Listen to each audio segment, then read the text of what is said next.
Spark 1.2.5 avtomat. Zavodskiy avtomat mashinasida farlarni yoqsa, kondisioneri yoqsa, pechkani yoqsa, обороты o'ynab, mashina o'chib qolib, shunaqa rulga o'tgan ekan. Buni hozir zaryadka beradigan generator necha oylik.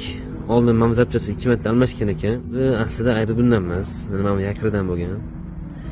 Yakri sababidan zaryadka tashab o'ynab shunaqa muammo qilgan. Hozir buni chochib, aybini ko'rsatamiz. Mana yakri Xitoyi.